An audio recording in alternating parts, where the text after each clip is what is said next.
Sandra is the Galligan Chair of Strategy at the Carroll School, and Professor of Management at the Carroll School of Management at Boston College. Excuse me for that. Professor Waddock teaches a university capstone course entitled Leadership and Mindfulness.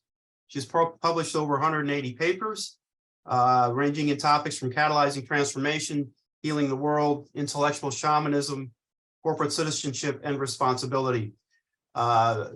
Two other landmark papers she's published include the Corporate Social Performance Financial Performance Link in 1997 in the SMJ.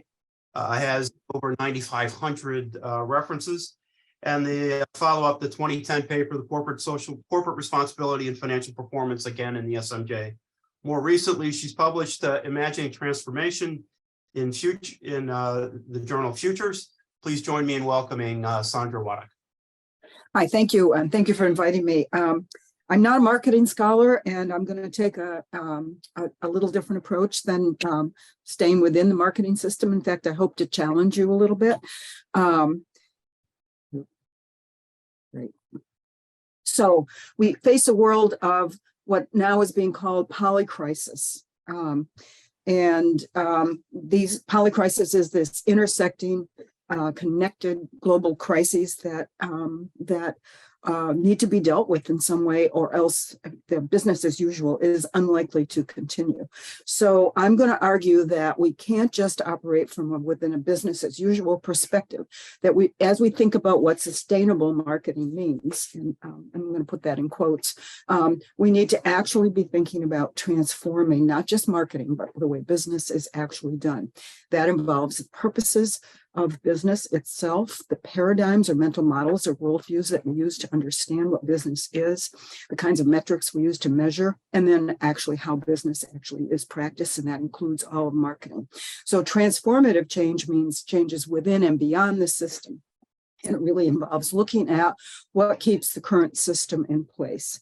And so it's not just me calling for this, although I seem to be a lone voice in many fields, but we have the IPCC, the IPPES group that talks about biodiversity, which I'm actually on a transformation assessment for now, the World Economic Forum with its Great Reset, the World Bank, the World Business Council for Sustainable Development, and the MacArthur Foundation, which has advanced the idea of circular economy, which both of our speakers alluded to without actually naming it, Kate in particular. These are paradigm shifting ideas. And the reason paradigms need to shift is because the mental models that we hold in our heads, the paradigms we hold, are what cause us to act in the ways that we do. Kate really was outlining how people think, I think how consumers think, the paradigms that they hold. But we need to be thinking about is today's paradigm, which is one of neoliberal economics, which advocates for market primacy, growth at any cost, and self-interested profit maximization, both for individuals and the companies that those individuals produce. But the world is actually highly complex. It is relationally based, and we need to be thinking, I believe, about, and this is a normative stance, and I don't shy away from that, doing socio-ecological good for both people and planet. We need to think about what is called stakeholder capitalism, but I'd actually go beyond that, because we need a whole system transformation towards well-being and flourishing for all, where all is not just people, it includes nature. So that is the prospect of stewardship of the whole, which means we need to be thinking about putting in place regenerative practices for the businesses that we are operating. And we need to do that in terms of relationality, which in practice is going to mean a practice of subsidiarity, pushing decisions to the most local level possible, and producing what Donaldson and Jim Walsh had talked about as collective value, as the purpose of business, not just profits, not just maximize shareholder wealth.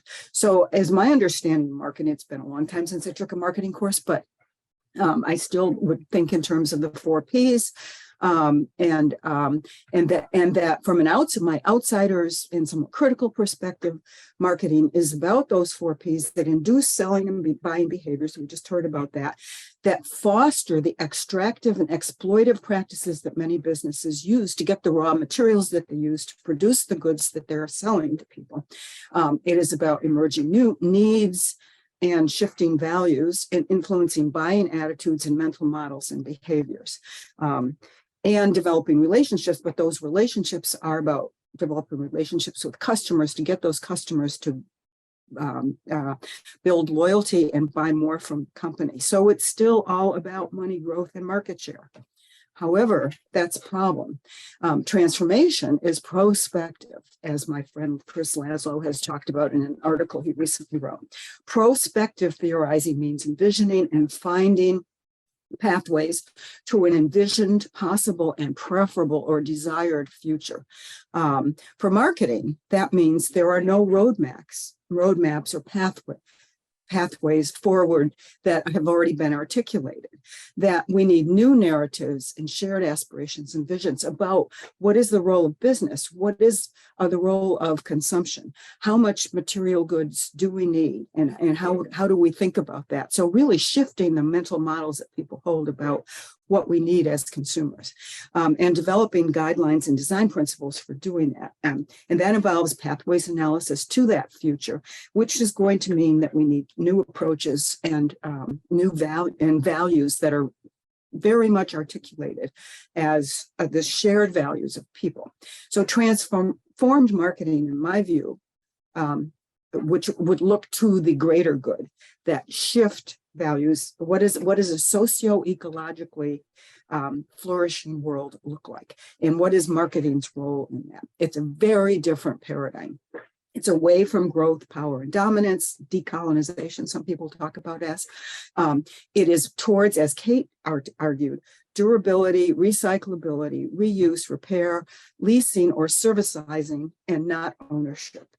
As a model of doing business, where businesses make their money because they have real customer relationships that rely on service, because the ownership of goods is retained by the company, and therefore there is an incentive for companies towards these durable, recyclable, reusable, repairable, and servicized goods that they produce.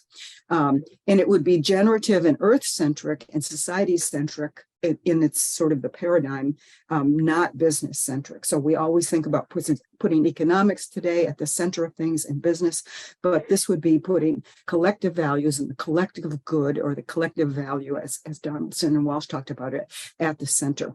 So it's humans in nature, not apart from nature, understanding that technological progress is not going to help us solve the poly crisis that I talked about earlier. As Otto Scharmer said, it would move us from ego-driven to eco-driven ways of thinking about the world. And that means prospective research challenges. And it's very hard to get these things published. I will agree with that. But those are visioning, they are about stewardship, they are life affirming. So the center of these ecologically oriented models would be life, not profits. They are action and aged research. There'd be no pretense that we can be quote unquote objective, because we would have to recognize from an ecological perspective, we are part of the system that we're trying to look at or study or change. And that when we engage in studying that system, we're making changes as we participate, because we're getting people to think differently, and thinking is what fosters behavior. They are time consuming, yes, and process oriented, these research approaches, and they are co-creative with the people that we're studying. That shifts value, again, away from growth, power, and money, and it's a whole lot riskier. And it's whole systems based, not just one business based. So that means thinking differently with new business purposes around collective value, thinking about the greater good or the common good, rebuilding the idea of the common good back into our economics, into how we think about doing business. It's a shift in selling strategies to owning, not selling, as I mentioned earlier, and it's about quality and durability and reusability. It fosters an enoughness, not just a growth orientation. And it thinks about real long-term relationality between businesses and their customers. And it means looking outside your field for thinking about about publishing some of this, the Journal Sustainability, Ecological Economics, the Journal Cleaner Production, the Journal Public Policy and Marketing, and in my field, the Journal Business Ethics and Business JBR, which my longtime colleague was the editor of for many years. The Business and Society and Organization Environment. And then some of the ones on the right are more way out places to publish: Futures, Cadmus, Humanistic Management Journal, Journal of Management for Global Sustainability, and Business and Society Review are all journals that are interested in this type of work. Key topics that was asked of us to think about. So of course, corporate social responsibility, or corporate responsibility, as I like to say. Thinking about innovation in the supply chain, corporate governance, the public good, thinking about incorporating the natural environment and social justice into our thinking. And I don't want to spend a lot of time on that. So yet note, these topics are related. Topics and related keywords are in most of these journals are still clearly within business as usual. And I'm talking about transformative change here. So finding outlets for truly transformative research means going beyond your own and most journals' comfort level. Oops, sorry. So I will stop there.